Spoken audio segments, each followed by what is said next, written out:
Hello and welcome back to my YouTube channel. I'm Jabril Yusuf Faraj, author of Guardians of the Cosmic Clocks, and I'm so glad that you've decided to join me again. We are, as always, talking about everything you need to know in the indie author and self-publishing world. Today, I want to talk about something that I had someone ask me about recently, actually, and a question that's come up a lot of, what route should you go? If you're trying to be a writer, do you want to go traditional? Do you want to go self-publishing? Now, obviously, I've gone the self-publishing route myself, but I don't know what's right for you. And I do want to give you a little bit of context into my thought process, why I went the way that I did, and you can make up your own mind. I'm on Twitter. Yes, I called it Twitter. And there is a bit of a vibrant indie author community there. There are people who are self-publishing. There are other writers who are working on works in progress. There are people who are querying. There are people who are putting out announcements of getting agents.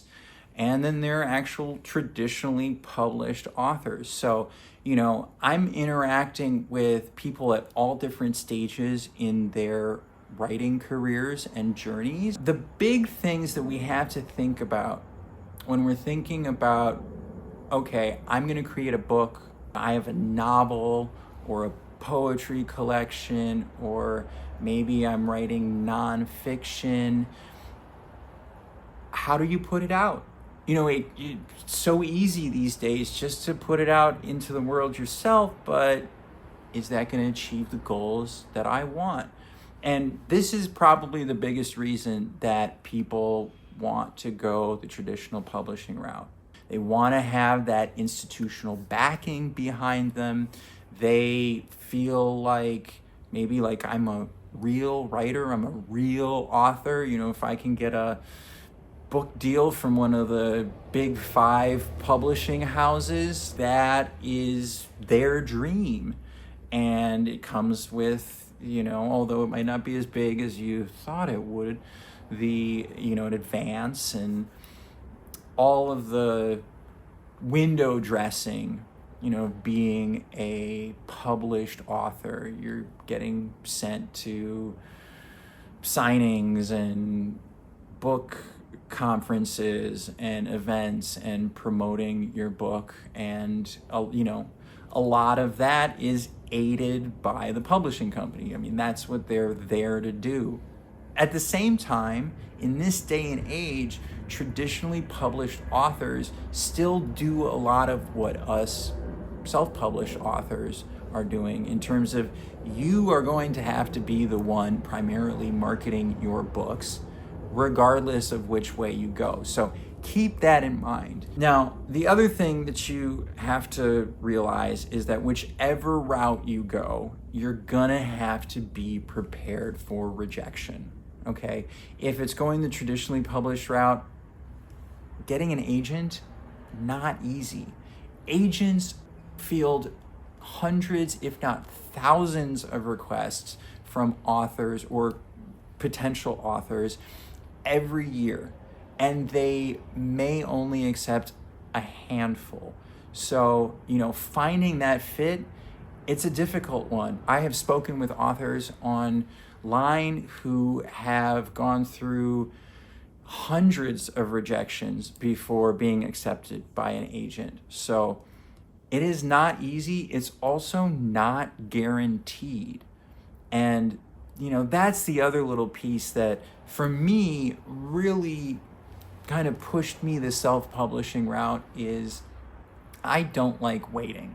I don't like asking someone else essentially for their validation in order to do what I know in my heart I want or need to do.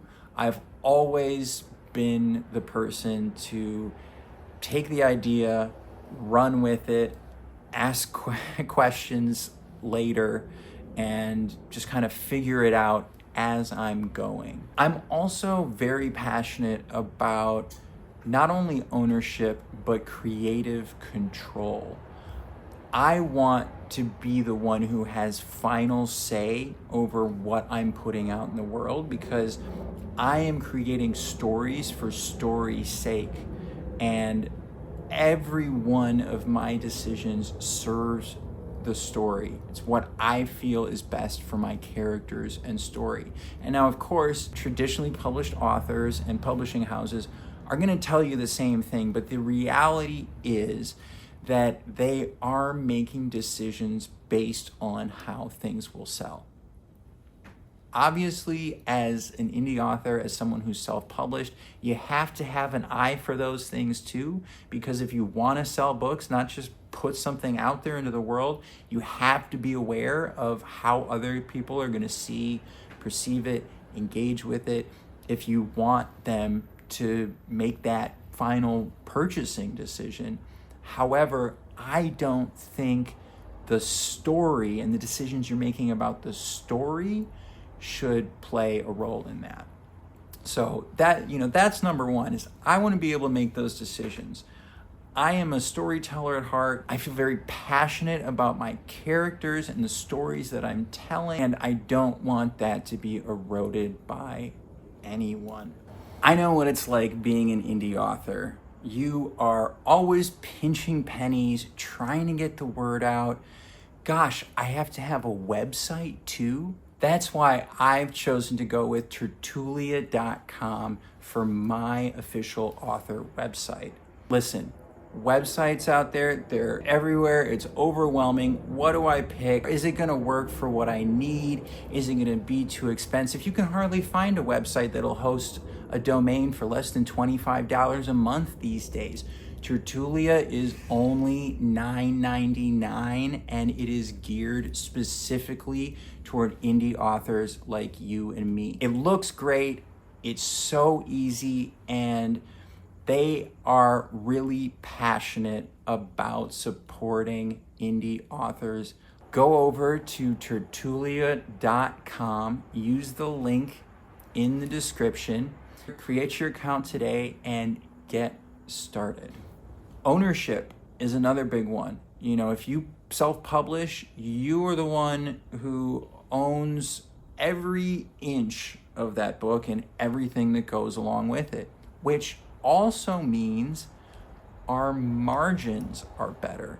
Basically, we don't have to sell as many books to make as much as a traditionally published author would. Now, it's not much more, because whichever route you go, you're only making, dollars on every purchase. But it can be significant if you're talking about the difference between selling 10,000 and 30,000 copies. Now, obviously, 10,000 copies is a lot to sell if you are a self-published author. I'm going to be honest with you, most self-published books don't sell a lot. I think it's somewhere in the range of 10 to 12 books. Some don't sell any. Some sell hundreds or even thousands of copies. It really depends on the product that you're putting out and the work that you're doing to get the word out. That really is the other piece, is that if you decide to go that self-publishing route, yes, you're going to get some better margins. You're going to have the creative control and ownership, but you also have to take responsibility for every step of the journey. Editing costs, that means creating a cover, that means marketing. All of that falls on your shoulders, and you really need to drive that bus if you're going to get where you want to go. So it's possible. It can be done.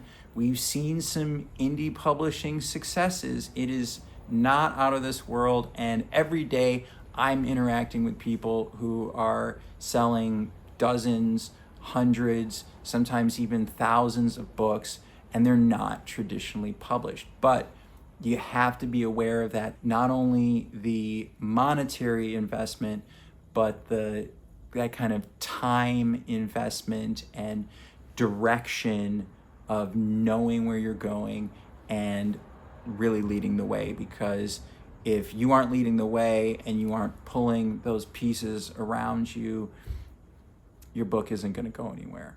So that's just a little bit of an overview. If you have any questions or there's anything that I didn't cover, please drop it in the comments. I always love to hear from you, and hopefully you'll be back soon. We put out content like this all the time about all the questions that you have regarding the self-publishing journey as an indie author. So please keep coming back. If you have things that you want me to cover, let me know, and I will see you next time.